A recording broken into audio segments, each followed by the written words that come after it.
সিরিয়ার এক ছোট্ট গ্রামে বাস করত হাসান নামের এক যুবক। সে ছিল ধনী, শিক্ষিত এবং এক উচ্চ বংশীয় পরিবারের সন্তান।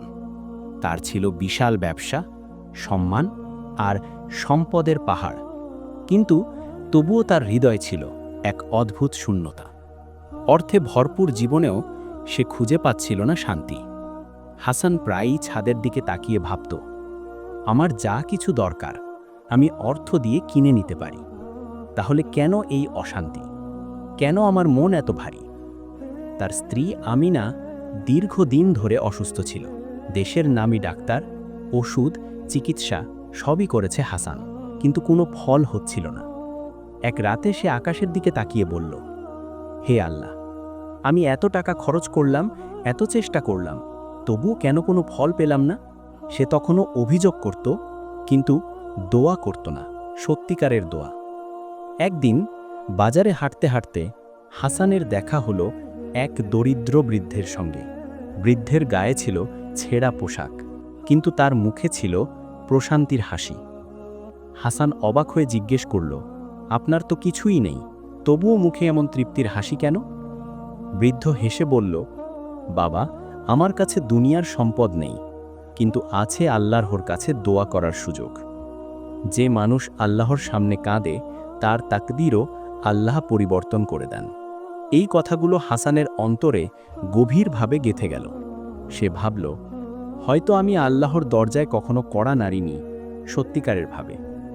সেই রাতে হাসান অজু করে নামাজে দাঁড়াল।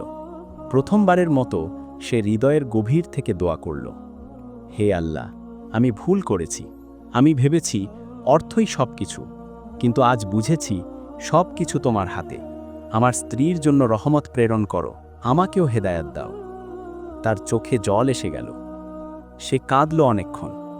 তারপর অনুভব করল এমন এক প্রশান্তি যা সে আগে কখনো অনুভব করেনি। এরপর থেকে হাসানের জীবনে পরিবর্তন আসলো। সে প্রতিদিন তাহাজ্জুদের নামাজ পড়ত, গোপনে দরিদ্রদের সাহায্য করত, আর প্রতিটি কাজের আগে আল্লাহর কাছে দোয়া করত। একদিন সকালে হাসান দেখল আমিনা বিছানায় বসে কোরআন পড়ছে। ডাক্তাররা অবাক হয়ে বলল, এই পরিবর্তন তো অলৌকিক। হাসান নীরবে বলল, না, এটা অলৌকিক নয়, এটা দোয়ার ফল।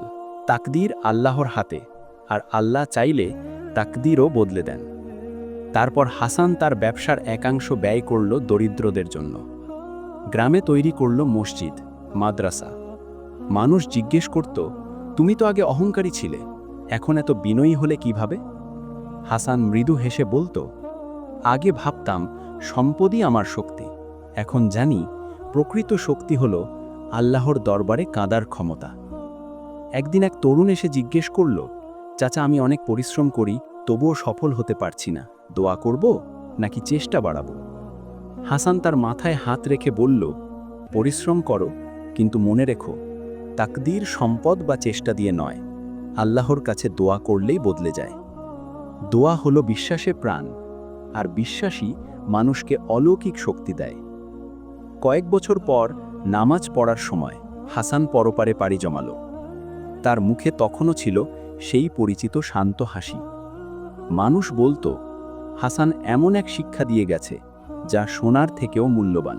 যখন সম্পদ ব্যর্থ হয় তখন দোয়াই তাকদীরকে বদলে দেয়। আল্লাহ তাআলা বলেন, তোমরা যদি আমার কাছে প্রার্থনা করো আমি অবশ্যই সাড়া দেব। সূরা আল মুমিন আয়াত ৬০।